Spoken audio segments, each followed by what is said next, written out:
It turns out lying is the natural order of things. We put 15 high school kids into a tempting situation to see if they'd lie. We told them we wanted to test the relationship between height and coordination. That was, in fact, a lie. First, we measured height. Next, we invited them to toss beanbags through 3 holes of decreasing size. And to make it more interesting, we told them we'd pay them $3 for each beanbag they got through the smallest hole, $2 for middle-sized, and $1 for the biggest hole. And to make it tempting, we asked them to track their own scores. Do you see where we're going with this? But to keep it scientific, we used a hidden camera to watch what really happened. Watch this kid.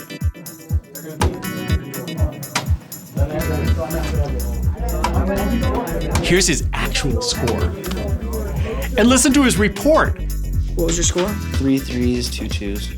That's a 240% lie. But this young man claimed that out of a possible $15, he had earned... What was your score? 16? Yeah. All told, 80% of the subjects lied. And the irony here is that most of these subjects had just finished a Bible study class. So what's going on? Are these just bad kids? Do we lie just because we can? Here's some BS you can use. When we and others lie, we typically attribute it to a moral defect. Well, I do. I think either I'm evil or more likely, he's evil. We watch others tell lies and we think they must just have a cankered soul. The psychologist Albert Bandura suggests much of our problem isn't moral defect, but moral slumber.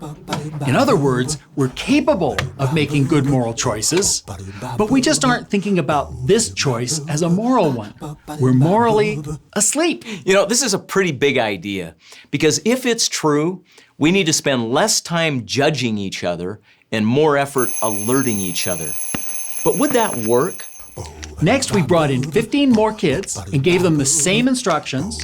The only change this time was we asked them to promise to be honest. We assured them they were on their own, but invited them to indicate their commitment by signing an honor code. That's the moral wake-up call. Now, watch what happens. Here's the star of the high school basketball team, a boy named Jake, and he scores, and he reports 6. He faces humiliation with honesty. In this condition, the results were reversed.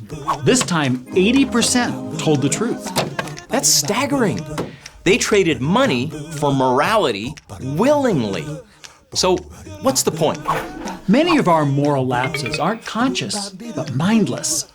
It isn't that we compromise our conscience, it's that our conscience is asleep. It's left the building. We can make the world a more moral place by simply judging less and talking more. We can assume others just aren't aware and give them and us a moral wake-up call. A little nudge to invite them to bring values they already hold to a specific decision. But you have to do it in the right way. Not a lecture, not a command, a polite reminder, preferably prior to the moment of decision. Well, let's say you're getting an estimate for a car repair. Don't shy away from saying, "It's very important to me to be treated fairly.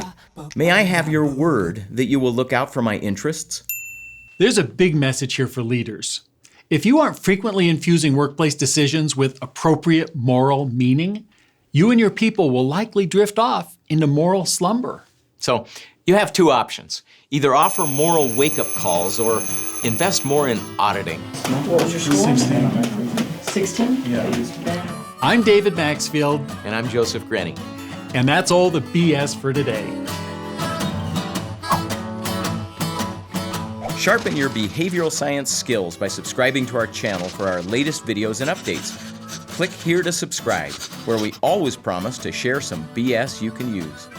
One of the biggest drivers of moral disengagement is social norms. If you enter a system where other people seem to be okay with moral lapses, then we adopt that immediately in an unquestioning way. It's easy. Another is where there are set rules to follow, and we're used to following and setting these protocols, and we don't notice that these protocols are now coming into conflict with broader moral principles.